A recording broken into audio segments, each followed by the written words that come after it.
नमस्कार, आप देख रहे हैं मोटिवेशन विद बीना।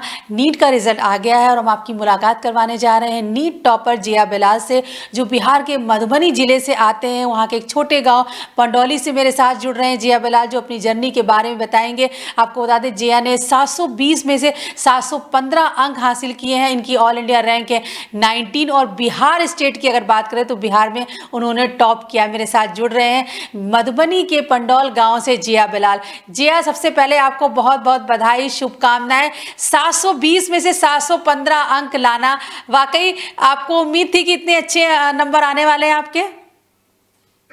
इतने अच्छे तो उम्मीद नहीं थे। जब 2019 में जब मैंने तैयारी की थी तो मैं सिर्फ ये सोच रहा था किसी तरह 600 आ जाए तो कॉलेज मिल जाए कोई भी। लेकिन जैसे जैसे आगे बढ़ा और जब क्लास 12 का लास्ट आ गया तो उतना तो यकीन हो गया कि 700 तो आ ही जाएंगे। तो ये बताइए कि अब आपको 715 अंक मिले हैं, बहुत बड़ी कामयाबी है। नीट में ऑल इंडिया कंपटीशन में इतने अच्छे मार्क्स लाना, सिर्फ 5 नंबर आपके कटे हैं, बाकी आपने 720 में 715 अंक हासिल किए। ये बताइए, अब आप कहाँ पे एडमिशन लेने वाले हैं? एम्स दिल्ली में आपका एडमिशन होने वाला है। अच्छा, बिहार में की बात करें तो बिहार में आपने टॉप किया। आप अपनी जर्नी के बारे में मुझे बताएं। आप बिहार के पंडौली गांव से आते हैं, कितना मुश्किल सफर रहा है ये पंडौली से दिल्ली एम्स तक पहुंचना? जी, मैं क्लास 10th के बाद रहमानी 30 से 11-12 में नीट की तैयारी किया था और वहाँ पे काफी अच्छी पढ़ाई हुई। वहाँ पे वहाँ के जो टीचर्स थे उसने काफी साथ दिया हमारा। उसके बाद इतना अच्छा मार्क्स आ पाया। आप अपने गांव के बारे में बताइए, जो आपकी स्कूलिंग वगैरह कहाँ हुई। और मैं पढ़ रही थी कि आपकी फादर की डेथ हो गई, उसके बाद आपके चाचा ने आपको सपोर्ट किया। तो वो जो स्कूलिंग वगैरह हो रही थी उस दौरान क्या कोई आर्थिक परेशानी थी, क्या दिक्कतें थी? मैं बिहार बोर्ड से था तो उतनी कोई दिक्कत नहीं हुई और मैं सरकारी स्कूल से ही क्लास 10 तक की पढ़ाई की। उसके बाद 11-12 पटना मुस्लिम हाई स्कूल से किया। आप अपने गांव के बारे में बताइए, वहां पर जैसे इंटरनेट, बिजली, सड़क, क्या किस तरह का माहौल है? क्या आपको उस समय लगता था कि अगर बहुत हायर स्टडी करनी है, डॉक्टर बनना है, तो इस गांव से निकलना पड़ेगा, या यहाँ पर वहां पर किस तरह की प्रॉब्लम्स आपने फेस की? वहाँ पे तो इंटरनेट और बिजली वगैरह तो थी, लेकिन वहाँ पे टीचर्स की कमी थी। जो 11-12 का फिजिक्स, केमिस्ट्री, बायोलॉजी जो पढ़ा सके वो नहीं थे, जो उसके लिए हमको पटना जाना पड़ा 11-12 में। हम्म। अपनी फैमिली के बारे में बताइए, इस समय आपके परिवार में कौन कौन से लोग हैं? जी, मेरे 2 भाई हैं और 2 बहन हैं और मेरी मम्मी है। हम्म। फादर की डेथ कब हुई और उनके जाने के बाद क्या आपकी पढ़ाई में किसी तरह की कोई रुकावट आई? मेरे फादर की डेथ 2010 में हुई थी और कोई रुकावट तो पढ़ाई में नहीं हुई, क्योंकि मेरे चाचा लोग काफी सपोर्टिव थे तो उन्होंने काफी साथ दिया पढ़ने लिखने में। मैं इसलिए पूछ रही हूँ बिलाल की, क्योंकि बहुत सारे स्टूडेंट ऐसे होते हैं जिनको कि बहुत इस तरह की प्रॉब्लम्स आती हैं, फैमिली की हर्डल्स होती हैं, तो उन्हें लगता है कि अब ये सफ़र बहुत मुश्किल है। तो ये जो ये 4-5 भाई बहनों का परिवार, क्या, जैसे आपने कहा कि एक आप लोअर आर्थिक बैकग्राउंड से आते हैं, लेकिन क्या ये मुश्किलें, आप तमाम स्टूडेंट्स आपको सुन रहे हैं, आप बताइए, क्या आर्थिक परेशानियाँ, छोटे से गांव से होना, क्या ये सारी चीजें आपकी तरक्की में बाधा बनती हैं? जी बिल्कुल नहीं, ये सब कुछ बाधा नहीं बनती। जब मेहनत करने से सब कुछ मिल सकता है। स्कूल और इंटर में किस तरह की परफॉर्म 10th और 12th में क्या आपके कितने मार्क्स आए थे, आप उसके बारे में बताएं। 10th में मेरे 90% थे और 12th में सिर्फ 86% था, जो अच्छा नहीं है। क्योंकि मैंने 12th की तैयारी अच्छे से नहीं की थी। सिर्फ 20 दिन ही बोर्ड के लिए मैं निकाला था तो उससे मेरा परसेंटेज कम हो गया। जब आपके 12th में अच्छे मार्क्स नहीं आए तो कुछ कहीं डिमोरलाइज हुए थे, लगा था अब आगे नीट कैसे क्लियर कर पाऊंगा? जी, वो तो मेरी गलती थी जो मैं 12th के लिए टाइम नहीं निकाला था, तो उसमें इसलिए कम परसेंटेज आया, तो उससे उनको कोई फ़र्क नहीं पड़ा था। हम्म। अच्छा, जी आपको बहुत सारे स्टूडेंट्स सुन रहे हैं।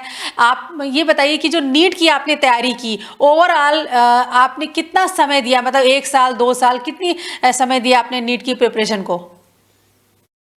11th-12th बस नीट की तैयारी की थी मैंने, पूरा 11th-12th 2 साल। अच्छा, तो यानी जब 11th-12th में आप पढ़ रहे थे, तो आपका मेन फोकस नीट पर ही था जी, जी, सिर्फ़ नीट पे ही मेरा फ़ोकस था। और आपने फर्स्ट अटेम्प्ट में आपने क्लियर कर लिया। जी, मैम। अच्छा, बिलाल, अब मैं आपकी इस जो पढ़ाई की स्ट्रेटजी रही उसके बारे में बात करूंगी कि ये बहुत बड़ी बात है फर्स्ट टाइम में 720 में से 715 मार्क्स लाना। जब आप एग्ज़ाम देके नीट का लौटे तो आप सभी बच्चे अपना कैलकुलेट करते, उस समय आपने कैलकुलेट किया था, लगा था कि कोई सवाल गलत हुए हैं आपके? जी, एक क्वेश्चन मेरा गलत हो गया था बायोलॉजी का, जिसकी वजह से मेरा रैंक नीचे चला गया। ओके। अब आप मुझे नीट की प्रिपरेशन के बारे में बताइए और ये सोचिए कि तमाम स्टूडेंट्स जो आपको सुन रहे हैं वो जानना चाहते हैं कि जिया ने किस तरीके से तैयारी की। तो जब आप 11th और 12th में पढ़ रहे थे उसी दौरान आप पढ़ रहे थे, तो ये बताइए कि जो 3 सब्जेक्ट हैं नीट के, फिजिक्स, केमिस्ट्री, बायो, इसकी प्रिपरेशन आपने कैसे की? यानी अगर बायोलॉजी की बात की जाए, इतने अच्छे नंबर लाने के लिए कैसे पढ़ाई करना चाहिए? कौन-कौन सी आपने बुक्स पढ़ी? कितने घंटे आप पढ़ते थे? मेरा बायोलॉजी थोड़ा वीक था, तो मैं आधा टाइम पूरे बायोलॉजी को देता था, लेकिन बच्चे के हिसाब से वो डिपेंड करता है कि आपका कौन सा सब्जेक्ट वीक है, कौन सा स्ट्रांग है, तो उस हिसाब से टाइम मैनेजमेंट होना चाहिए। तो मेरा बायो वीक था, तो मैं जितना भी पढ़ता था उसका आधा टाइम बायो पे ही देता था।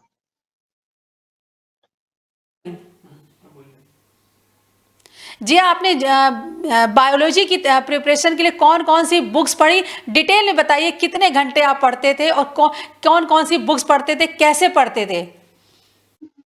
मैं तो बायो में सिर्फ एनसीईआरटी को फॉलो करता था, और क्वेश्चंस में आने के लिए अलग-अलग बुक यूज करता है, जैसे बालाजी बूस्टर और ए टू जेड की एक सिंगेज की बुक आती है वो, और प्रीवियस ईयर के क्वेश्चंस मैं क्या करता था। कितने साल के आपने प्रीवियस क्वेश्चंस किए हैं? हम लोग के टाइम में 33 इयर्स के थे, तो वो पूरे किए थे मैंने। हुँ।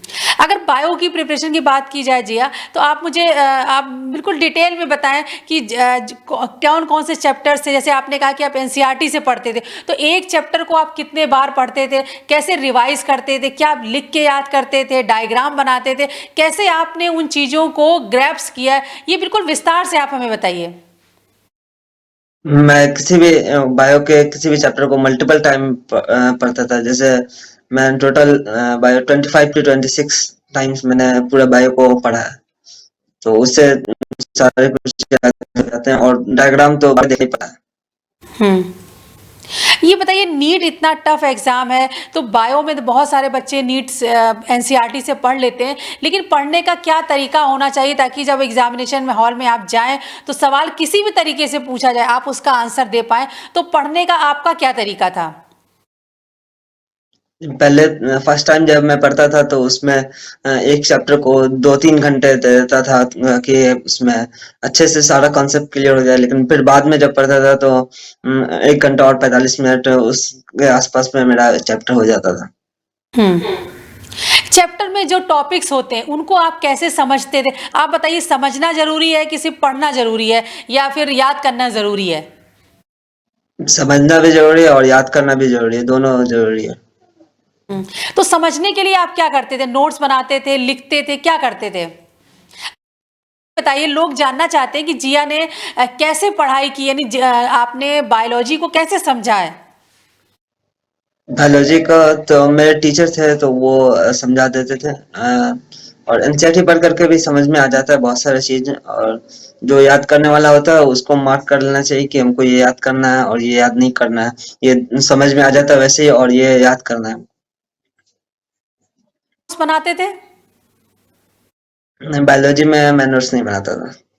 कैसे बनाते थे आप बताइए, कोई टॉपिक का एग्जांपल लेके बताइए कि जैसे बायोलॉजी में ये टॉपिक है, इसका नोट्स ऐसे बनाना है, इसको पढ़ लेना है, फिर इसको लिखना है, कैसे आप बताइए, बच्चे जानना चाहते हैं आप। बायोलॉजी में मैं नोट्स नहीं बनाता था, मैं आपको ये बोला। आप सिर्फ रीडिंग करते थे और याद करते थे? जी, मैं बुक्स में ही मार्क कर लेता था कि ये पढ़ना है, ये नहीं पढ़ना है रिवीजन के टाइम में। ये बताइए जिया, जो बुक्स के पीछे यानी एनसीईआरटी की हर बुक्स जो चैप्टर होता है उसके पीछे भी एक्सरसाइज दी रहती है, उसको सॉल्व करना कितना ज़रूरी होता है?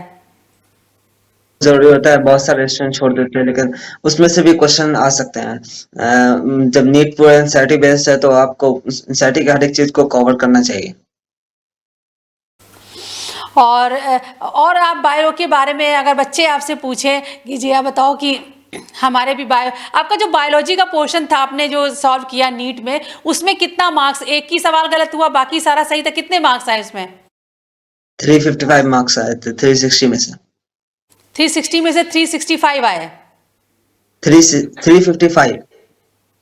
ओके, तो आप ये बताओ कि चूंकि आपने इतने अच्छे मार्क्स हासिल किए हैं, तो आप ये बताएं कि जो बायोलॉजी का पेपर जब आप एग्जामिनेशन हॉल में बायो का पेपर सॉल्व कर रहे थे, कहीं कोई कंफ्यूजन हो रहा था? क्योंकि नेगेटिव मार्किंग भी होती है, कहीं कोई डर लग रहा था ये आंसर सही है कि ये आंसर सही, क्या आपका एक्सपीरियंस था एग्जामिनेशन हॉल में? बस मेरा एक ही क्वेश्चन में कंफ्यूजन था, जो वो मेरा गलत हो गया।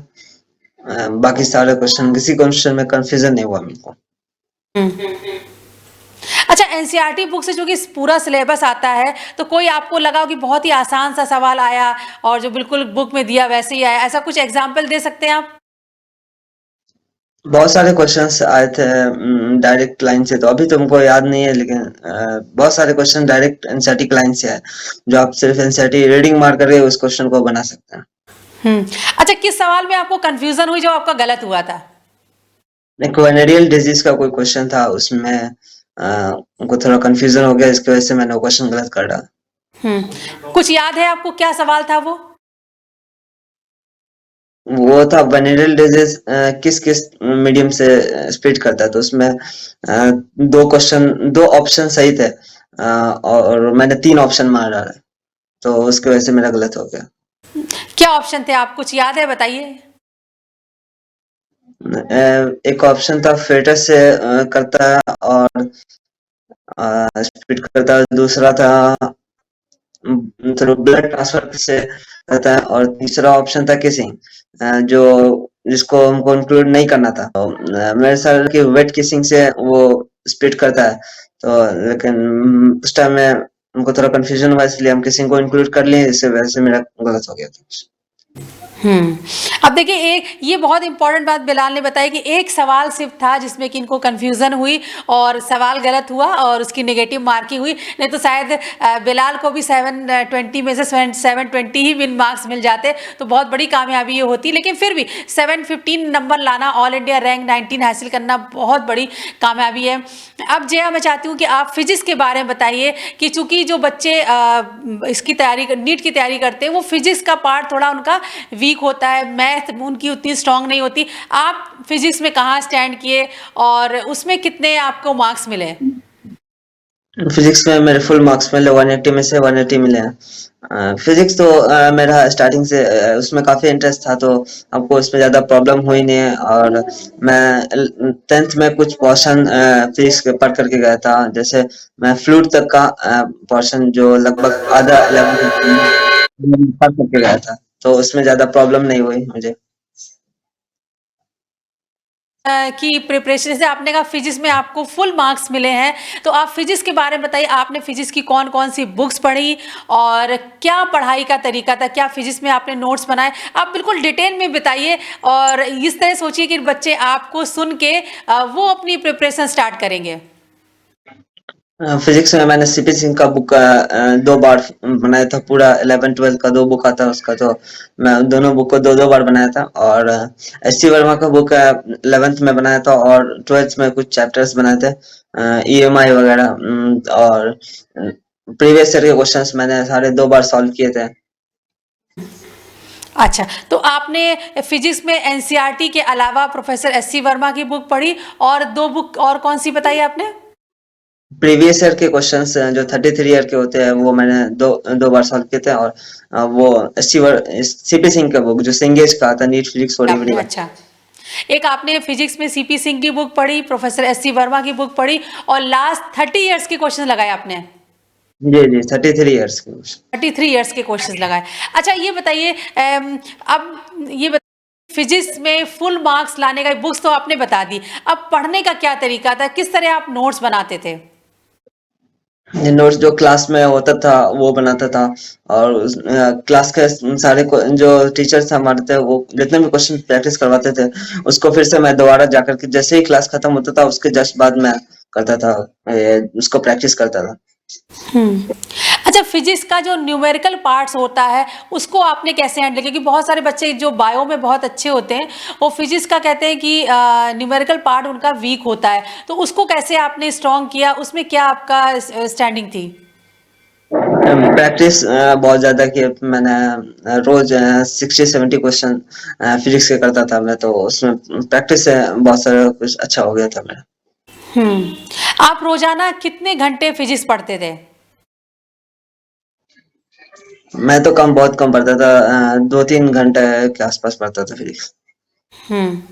अच्छा फिजिक्स में आप बताएं कि जैसे कोई आपको लगा हो कि एनसीईआरटी से बिल्कुल एज इट इज आ गया, या कोई बुक से आपको लग रहा हो कि ये सवाल बिल्कुल एज इट इज आ गया, ऐसा कोई एग्जाम्पल अगर आप देना चाहें फिजिक्स के बारे में? करंट इलेक्ट्रिसिटी का क्वेश्चन था जो एनसीईआरटी से ही आ गया था, लगभग थ्योरेटिकल टाइप क्वेश्चन था, मैचिंग टाइप का एक क्वेश्चन था, उसमें ड्रिप वेलोसिटी वगैरह वो सब मैच करना था, वो डायरेक्ट क्वेश्चन था। क्या फिजिक्स में भी ऐसा कोई सवाल था जहां पे आपको कंफ्यूजन हुई हो? नहीं, फिजिक्स में किसी क्वेश्चन में कंफ्यूजन नहीं हुआ था। अगर बिलाल आपसे बच्चे पूछना चाहें कि फिजिक्स में फुल मार्क्स लाने का क्या सीक्रेट है आपका, तो आप कोई सीक्रेट बता सकते हैं? जितने ज्यादा प्रैक्टिस होगी उतने अच्छे मार्क्स आ सकते हैं फिजिक्स में। प्रैक्टिस में आप कह रहे हैं कि मतलब आपको क्वेश्चंस सॉल्व करते रहना है, उसमें भी क्या, जैसे बायो में जी आप कह रहे हैं कि बायो को आपने 20-25 बार पढ़ा, क्या फिजिक्स में भी को भी आपने कितने बार पढ़ा? सर मैंने सीपी सिंह की बुक को मेरा मेन बुक था तो वो मैं 2 बार पढ़ा था, दोनों बुक को, 11th का भी और 12th का भी, दो दो बार। अच्छा अच्छा फिजिक्स में आप कह रहे हैं कि प्रैक्टिस बहुत ज़रूरी है, तो आप किस तरीके से प्रैक्टिस करते थे? यानी चैप्टर्स के नोट्स को प्रैक्टिस करते थे, या उसके जो क्वेश्चंस दिए रहते उनको आंसर बार बार लिखते थे, किस तरह से आप प्रैक्टिस करते थे? नहीं, मैं क्वेश्चन सॉल्व करता था, जो बुक में क्वेश्चन होते थे वो 100 के आसपास, पर हर एक चैप्टर में क्वेश्चन है तो मैं वो करता था प्रैक्टिस। केमिस्ट्री के बारे में बताएं, और कौन कौन सी आपने बुक्स पढ़ी और क्या सीक्रेट है, केमिस्ट्री में कितने मार्क्स आए आपके? केमिस्ट्री में मेरे फुल मार्क्स है, 180 में से 180 मार्क्स है। ग्रेट। तो देखिए जी आपको बहुत सारे स्टूडेंट्स सुन रहे हैं, फिजिक्स में आपको फुल मार्क्स मिले, केमिस्ट्री में फुल मार्क्स मिले, तो सब जानना चाहते हैं कि आपका सीक्रेट क्या है, तो आप केमिस्ट्री के बारे में बताएं।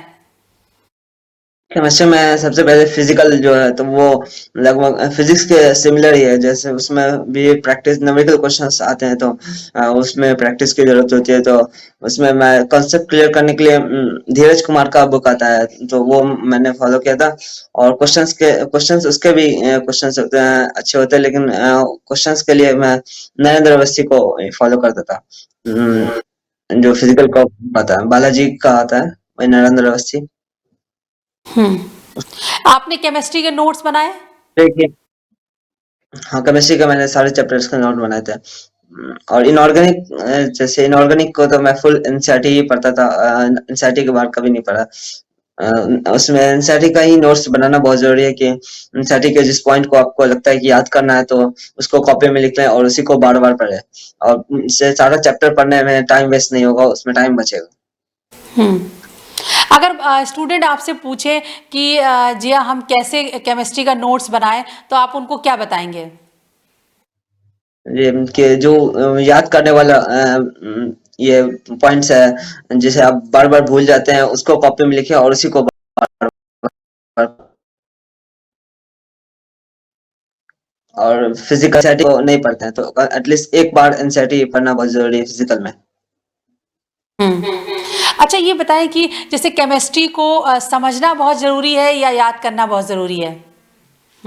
केमिस्ट्री में ऑर्गेनिक और फिजिकल में समझना बहुत जरूरी है, और इनऑर्गेनिक में याद करना बहुत जरूरी है। हम्म। कोई ऐसा चैप्टर आपको केमिस्ट्री का लगा हो जब आप एग्जामिनेशन हॉल में थे, फुल मार्क्स आपके आए, लेकिन क्या ऐसा भी कोई सवाल था कि जो आपको लगा कि बहुत इजी है, या ऐसा कोई सवाल जो आपको लगा बहुत टफ है, इसमें कंफ्यूजन हुई आपको? ऑलमोस्ट सारे क्वेश्चन तो इजी ही थे, इसमें केमिस्ट्री में। इसमें कोई प्रॉब्लम नहीं हुई। बहुत सारे क्वेश्चन तो डायरेक्ट एनसीईआरटी से ही थे, स्टेटमेंट बेस्ड क्वेश्चन थे, तो उसमें डायरेक्ट टिक करना था, आगे बढ़ना था बस। हम्म। अब जी आपकी बातों से लग रहा है कि फिजिक्स केमिस्ट्री में तो आपने देखे सारे सवाल आपको आ रहे थे, आपने बिल्कुल फुल मार्क्स हासिल किए। तो जब ये क्या मतलब आप जैसे आप पूरे में एक्सपीरियंस से आपके कहूँ कि आपने पढ़ाई की फिजिक्स केमिस्ट्री में, अगर स्टूडेंट पूछे तो वाकई क्या एनसीईआरटी ही पढ़ना पर्याप्त है, या कोई आपको लगता है कि पर्टिकुलर चैप्टर्स होते जिनको ज़्यादा पढ़ लेना चाहिए? ये फिजिक्स में तो सिर्फ एनसीईआरटी से तो काम नहीं चलने वाला है। एनसीईआरटी के बाहर भी पढ़ना पड़ेगा, जो किसी अच्छे ऑथर के बुक, जैसे मैं सीपी सिंह को फॉलो करता था, तो उस टाइप से अलग बुक को भी फॉलो करना जरूरी है, क्योंकि फिजिक्स के सारे क्वेश्चंस नहीं बन पाएंगे सिर्फ एनसीईआरटी पढ़ करके। और केमिस्ट्री में भी फिजिकल में तो बाहर से पढ़ना ही पड़ेगा, सारे क्वेश्चंस एनसीईआरटी पढ़ करके नहीं हो सकते हैं। अब देखिए आपने सब्जेक्ट वाइज जी हमको बताया, लेकिन आप बताओ ओवरऑल ये जानना चाहते हैं कि बहुत सारे स्टूडेंट्स आप एनसीईआरटी की बुक पढ़ते हैं या और दूसरे राइटर की बुक प्रेस्क्राइब करते हैं, लेकिन आपके पढ़ने में और उनके पढ़ने में क्या अंतर होता है? आप बताइए कि ओवरऑल कैसे आपने इतनी नॉलेज को गेन करना और फिर एग्जामिनेशन हॉल में 100% डिलीवर करना, क्या पढ़ने का सीक्रेट होता है, क्या तरीका क्या होता है? किसी एक ही बुक को हमेशा फॉलो करना चाहिए। हमेशा जो बार बार बुक चेंज करते हैं, तो एक ही कॉन्सेप्ट को अलग अलग तरीके से अलग अलग बुक में होता है, तो उसमें थोड़ा कंफ्यूजन हो जाता है कि अलग अलग बुक में अगर आप फॉलो कर रहे हैं तो काफी दिक्कत हो जाता है उसमें, कि आप बुक चेंज कर रहे हैं बार बार, तो एक ही बुक पे टिके रहे हमेशा, उसी को हमेशा फॉलो करते रहे, तो उससे होगा कि आप एक ही कंसेप्ट को एक ही तरीके से पढ़ेंगे तो कंफ्यूजन कम होगा। हम्म। अच्छा कोई ऐसी आपको ओवरऑल अपनी एक्सपीरियंस है, कोई ऐसी गलती होती है जो स्टूडेंट को नहीं करनी चाहिए इस पढ़ाई नीट की प्रिपरेशन के दौरान? ब्रेक कभी नहीं लेना चाहिए। कंटिन्यूअसली आप 2 साल के लिए तैयारी कर रहे हैं या फिर 1 साल के लिए, जो हमेशा पूरा 2 साल तक कंटिन्यूअसली पढ़ना चाहिए। चाहे आप 8 घंटे पढ़ रहे हैं, चाहे 10 घंटे पढ़ रहे हैं, लेकिन हमेशा रोज 8-10 घंटे को कंटिन्यू रखना चाहिए। जब आप बिलाल तैयारी कर रहे थे नीट की, तो उस दौरान आपका रूटीन क्या रहता है? मॉर्निंग से इवनिंग तक पूरा आप रूटीन बताइए, कितने घंटे पढ़ते थे, कितने बजे सो के उठते थे, क्या रूटीन आपका रहता था? मैं 6 बजे सुबह उठता था, और उसके बाद पढ़ना स्टार्ट करता था, फिर ब्रेकफास्ट तक पढ़ता था, और फिर उसके बाद उसमें आधा घंटा ब्रेक लेता था, ब्रेकफास्ट वगैरह, इसमें वॉशरूम वॉशरूम वगैरह, तो उसमें मिला करके आधा घंटा में हो जाता था। और उसके बाद फिर दोपहर तक पढ़ता था, जब लंच का टाइम होता था वहां तक पढ़ता था, और फिर शाम के 4 बजे तक पढ़ता था। उसके बाद मैं 1 घंटे की ब्रेक लेता था, जैसे कुछ यूट्यूब वगैरह देखना, कुछ मोटिवेशन ये स्ट्रेटजी वगैरह, किसी जो रैंकर्स की स्ट्रेटजी वगैरह, और 1 घंटे के बाद फिर मैं फिर पढ़ाई कंटिन्यू करता था, फिर रात तक पढ़ाई करता था। बीच में फिर डिनर ब्रेक होता था, और रात के 12 बजे तक पढ़ता था। हम्म। अच्छा जब आप नीट की तैयारी कर रहे थे, इस दौरान क्या कोई एंटरटेनमेंट भी था कि टीवी देखते थे या सोशल मीडिया से कनेक्ट रहते थे, दोस्तों से बात करते थे, किस तरह इस तरह की कोई एक्टिविटी थी आपकी? थोड़े बहुत व्हाट्सएप पे मैं दोस्तों से बात करता था, और यूट्यूब पे कुछ कुछ स्टडी वीडियो देखता था, उसके अलावा और कुछ नहीं था। हम्म। अच्छा और पढ़ने का जैसे आपने जो 3 सब्जेक्ट होते हैं फिजिक्स केमिस्ट्री बायो, इसके लिए कोई आपने टाइम डिसाइड किया था कि मुझे 3 घंटा फिजिक्स को देना है, इतने घंटे बायो को देना, वो सब्जेक्ट का डिवीजन कैसे किया था आपने? नहीं, मैंने उस टाइप का डिवीजन नहीं किया था, लेकिन मैं ज्यादातर टाइम बायो को ही देता था, क्योंकि मेरा बायो वीक था। और उसके बाद मैं होमवर्क के हिसाब से टाइम बांटता था, कि इस सब्जेक्ट में होमवर्क कितना है तो इसको टाइम ज्यादा देना है, और इसमें कम होमवर्क है तो कम टाइम देना है। हम्म। अगर बच्चे आपसे पूछें जो नीट की अब तैयारी इस साल कर रहे हैं, वो आपसे पूछे कि जिया हमें 3 सब्जेक्ट है इनको इनके लिए किस तरह का टाइम मैनेजमेंट करना चाहिए, तो आप उनको क्या सलाह देंगे? फिक्स टाइम तो बिल्कुल नहीं होना चाहिए कि इस सब्जेक्ट में इतना घंटा देना है और सब्जेक्ट को इतना घंटा देना है। जैसे होमवर्क कंप्लीट हो जाए, बस उस सब्जेक्ट को उतना ही टाइम देना है कि होमवर्क कंप्लीट हो जाना चाहिए। जी एक बताओ, आपने तो जैसे कोचिंग ली, तैयारी आपने की, लेकिन ये बताइए कि जो स्टूडेंट, बहुत सारे बच्चे ऐसे होंगे जो पटना नहीं आ सकते, लखनऊ नहीं आ सकते, दिल्ली नहीं आ सकते, तो क्या सेल्फ स्टडी से नीट क्लियर किया जा सकता है? हाँ, बिल्कुल किया जा सकता है कि ऑनलाइन सारी चीज़ें तो अवेलेबल है ही, तो आप वहाँ से कर सकते हैं तैयारी, ऑनलाइन ही कर सकते हैं। हुँ। ये बताइए, आपको कोचिंग में बताया जाता था कि आपको ऐसे पढ़ना है, ये बुक्स, ये होमवर्क मिलता था, लेकिन आपने खुद से यानी आपने सेल्फ स्टडी कितनी की? कितनी इम्पोर्टेंट रही आपके लिए सेल्फ स्टडी? अक्टूबर तक तो 2020 के अक्टूबर तक तो मेरा सिलेबस खत्म हो गया था। उसके बाद तो हमको सारा सेल्फ स्टडी करना पड़ा कि सारी चीज़ को रिवीजन खुद से ही करना पड़ा। तो उस टाइम हमको सेल्फ स्टडी का अच्छा मौका मिल गया था। अक्टूबर से लेकर सितंबर तक काफ़ी लंबा टाइम होता है, उस टाइम सेल्फ स्टडी के लिए अच्छा मौका मिल गया था। हुँ। आप अपने एक्सपीरियंस से बताएँ जिया, सेल्फ स्टडी किसी भी कॉम्पिटिटिव एग्ज़ाम को क्लियर करने के लिए कितनी इम्पोर्टेंट है? सेल्फ स्टडी बहुत ज़रूरत है। सेल्फ स्टडी करने से सारी चीज़ें जहाँ पे आपको याद करनी है तो आप वहाँ पे याद कर सकते हैं, समझना है तो समझ सकते हैं। जैसे रिवीजन बहुत ज़रूरी है। मल्टीपल टाइम रिवीजन बहुत ज़रूरी है। इसके लिए सेल्फ स्टडी करना बहुत ज़रूरी है। हुँ। आप ये बताइए, नीट का एग्ज़ाम एक ऑल इंडिया बहुत ही टफ कॉम्पिटिशन है, लाखों की संख्या में स्टूडेंट्स बैठते हैं, कुछ हज़ार को मिल पाता है एडमिशन। आप बताएँ कि इतने बड़े कॉम्पिटिटिव एग्ज़ाम में जब आप सेल्फ स्टडी करते हैं, तो क्या गेन करते हैं? मतलब वो क्या चीज़ होती है जो आपको एग्ज़ामिनेशन में हेल्प करती है? सेल्फ स्टडी से क्या आपको हासिल होता है? सेल्फ स्टडी बहुत ज़रूरी है क्योंकि खुद के स्ट्रेंथ्स को आगे मजबूत करने का टाइम मिलता है। इसमें कि आप किसी टॉपिक में आप वीक है तो आप अपने हिसाब से उसमें टाइम दे करके आप उसको अच्छा करते हैं। और किसी टॉपिक में आप स्ट्रांग है तो उसमें आप थोड़ा कम टाइम भी देंगे तो चलेगा, लेकिन आप सेल्फ स्टडी करके आप जो वीक टॉपिक्स है उसको भी अच्छे कर सकते हैं। हुँ। अच्छा, एक और बात, जैसे जी आपसे बात करके ये लगा कि देखिए आपने फिज़िक्स, केमिस्ट्री में फुल मार्क्स हासिल किए और बायो में एक छोटी-सी मिस्टेक, आपका एक सवाल गलत हुआ, बाकी आपने बहुत अच्छी परफ़ॉर्मेंस रही है। आप ये बताइए, एग्ज़ामिनेशन हॉल में, क्योंकि बहुत सारे बच्चे जो होते हैं तैयारी बहुत करते हैं, लेकिन जो एग्ज़ाम के वो 3 घंटे होते हैं, उसमें कई बार उनकी स्ट्रैटेजी बिगड़ जाती है, कई बार पैनिक भी हो जाता है। अगर 2 सवाल नहीं आ रहे तो लगता है शायद हमें ये नहीं आ रहा, घबराहट हो जाती है। तो वो जो एग्जामिनेशन हॉल के अंदर क्या स्ट्रेटजी होनी चाहिए, क्या टाइम मैनेजमेंट होना चाहिए और स्पीड मेंटेन करना कितना ज़रूरी है, आप इसके बारे में बताएं।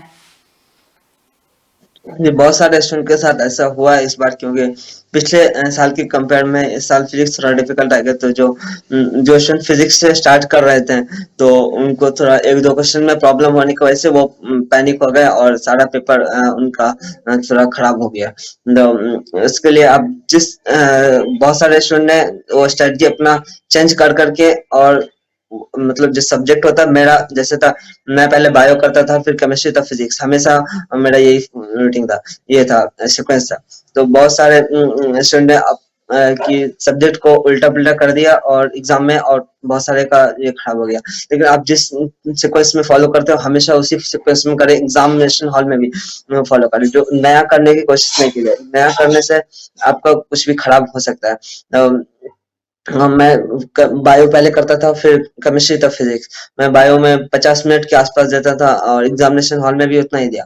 और यहाँ पे 40 मिनट के आसपास मैं केमिस्ट्री में देता था, उतना दिया।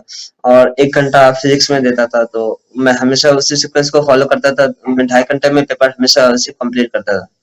जो एग्जामिनेशन हॉल में पैनिक डालने से आपका कुछ भी गलत हो गया तो आप पैनिक हो जाते हैं और आप सारा पेपर खराब कर देते हैं। तो वो नहीं होना चाहिए। अच्छा, टाइम मैनेजमेंट और स्पीड वो कितनी इंपॉर्टेंट है नीट के एग्जाम के लिए? हाँ, स्पीड तो काफ़ी ज़रूरी है, लेकिन बहुत ज़्यादा स्पीड के चक्कर में लोग गलत भी कर बैठते हैं, तो वो नहीं होना चाहिए कि आप जल्दी-जल्दी करने के क्वेश्चंस में आप कुछ सिली मिस्टेक्स कर रहे हैं, तो वो बिल्कुल नहीं होनी चाहिए इसलिए। हुँ। अब बहुत अच्छी जानकारी दी आपने जिया। अब आप बताइए ओवरऑल एक सक्सेसफुल आप नीट के एक बहुत सक्सेसफुल कैंडिडेट हैं इतने एक बहुत इम्पोर्टेंट एक बहुत ही अहम आपने रैंक हासिल की ऑल इंडिया लेवल पर। आप बताइए ओवरऑल एक सक्सेसफुल कैंडिडेट बनने के लिए क्या आपके अंदर क्वालिटीज़ होनी चाहिए? यानी क्या एक होता है ना हार्ड वर्क है, डेडिकेशन है, कॉन्सन्ट्रेट करना है, लगातार आपको प्रयास करना है, ब्रेक नहीं लेना है। क्या क्वालिटी आपके अंदर थी जिन्होंने आपको फर्स्ट अटेम्प्ट में नीट में इतनी बड़ी कामयाबी दिलाई? कंटिन्यूअसली मेहनत करना है, क्योंकि हमेशा 10-12 घंटे के आसपास आप जो कर रहे हैं वो हमेशा करना है। ऐसा नहीं कि एक दिन 14-16 घंटे पढ़ लिया और अगले दिन 4-5 घंटे ही पढ़े, तो वो नहीं होना चाहिए। 10-12 घंटे आप पढ़े तो वो रोज कंटिन्यू होने चाहिए। और कंसंट्रेशन बहुत जरूरी है। बहुत सारे टॉपिक्स जो उनको समझने के लिए आपको अच्छा खासा कंसंट्रेशन की जरूरत पड़ती है। और फोकस भी होना चाहिए, डेडिकेशन भी होना चाहिए कि आपको लगातार करते रहना है, बीच में ब्रेक नहीं लेना।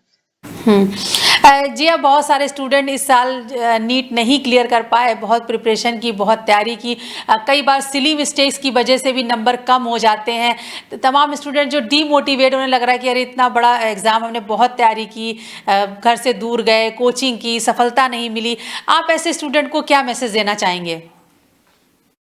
अगर आपका एग्जाम के दिन थोड़ा सा गड़बड़ हो गया तो वो इसका मतलब वो नहीं है कि आपके अंदर क्वालिटी नहीं है। जो आप ये आपके एक दिन का से आपका फ्यूचर डिसाइड नहीं होता है। ये आप अगले बार हो सकता है कि आप अगले बार बहुत अच्छा जो इस बार करने वाले थे उससे कहीं अच्छा कर सकते हैं आप, तो वो हो सकता है। हुँ। अब बताइए कि इस कामयाबी के बाद कैसे आपकी लाइफ़ बदली? अचानक से जिया बिलाल पूरे देश में फ़ेमस हो गए हैं, तो लाइफ़ में रिज़ल्ट आने के बाद लाइफ़ में कुछ बदला है? ये बहुत सारे ऐसे बदला कि लोग बहुत सारे लोग मिलने के लिए आए, जो हमको जानते भी नहीं थे, वो बहुत सारे लोग अभी घर पे मिलने के लिए आ रहे हैं, गेस्ट वगैरह। इस कामयाबी को कैसे सेलिब्रेट कर रहे हैं आप?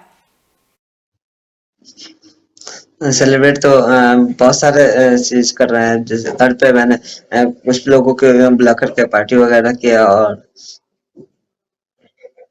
अब बताइए अब दिल्ली एम्स आप जो काउंसलिंग के बाद कब जाने वाले हैं आप? अभी तो काउंसलिंग का शेड्यूल नहीं आया है, तो अभी कुछ बोल नहीं सकते हैं। एक बात आप एक मधुबनी के छोटे से गांव से आते हैं, आपने बहुत सारी दुश्वारियां भी देखी होंगी कि बहुत सारे ऐसे लोग होते हैं गांव देहात में जिनको कि अच्छा मेडिकल ट्रीटमेंट नहीं मिल पाता और आप उसी गांव से निकल रहे हैं, डॉक्टर बनने जा रहे हैं। एज ए डॉक्टर क्या आप सोसाइटी के लिए अपने गाँव के लिए क्या करना चाहते हैं? जी, मैं सोसाइटी के लिए समाज के लिए कुछ अच्छा डॉक्टर बन कर के समाज के लिए कुछ करना चाहूँगा। कि मेरे यहाँ बहुत अच्छा हॉस्पिटल्स वगैरह नहीं है, तो मैं वो करने की कोशिश करूँगा कि जहाँ तक हो सके मैं करने की कोशिश करूँगा। क्योंकि शहरों में जो डॉक्टर बन जाते हैं, जो एम्स से एमबीबीएस करते हैं, वो गांव में आना ही नहीं चाहते। ये मैं गाँव में ज़रूर आना चाहूँगा एम्स करने के बाद, जब डॉक्टर बनने के बाद। हम्म। जब ओके, थैंक यू जिया, बहुत अच्छी जानकारी दी और आपकी स्टोरी वाकई में बहुत मोटिवेट करने वाली है। फर्स्ट अटेम्प्ट में जिया ने क्लियर किया नीट और 720 में से 715 अंक इन्होंने हासिल किए। फिजिक्स केमिस्ट्री में इनको फुल मार्क्स मिले हैं। थैंक यू जिया। जी, शुक्रिया। तो ये थे जिया बिलाल जिन्होंने नीट में ऑल इंडिया रैंक हासिल की 19 और इनके 720 में से 715 अंक इन्होंने हासिल किए। फिजिक्स और केमिस्ट्री में इनको फुल मार्क्स भी मिले, केवल बायोलॉजी में एक सवाल इनका गलत हुआ था। और जिया ने मैं आपको बता दें कि मधुबनी के एक छोटे से गाँव के रहने वाले हैं, तमाम इनकी आर्थिक दुश्वारियाँ थी, लेकिन उनका मुकाबला करते हुए जिया ने इतनी बड़ी कामयाबी हासिल की है। अब एम्स दिल्ली में इनका एडमिशन होने वाला है और इसके बाद एमबीबीएस करके, जैसा कि जिया ने कहा कि वो अब ग्रामीण क्षेत्र में अपनी सेवाएं देना चाहते हैं ताकि लोगों को बेहतर स्वास्थ्य सेवाएं मिल सके। आप देखते रहिए मोटिवेशन विद मीना। और इसके अलावा नीट से संबंधित अगर आप कोई भी जानकारी चाहते हैं तो इस वीडियो के नीचे कमेंट बॉक्स में अपने सवाल जरूर भेजें।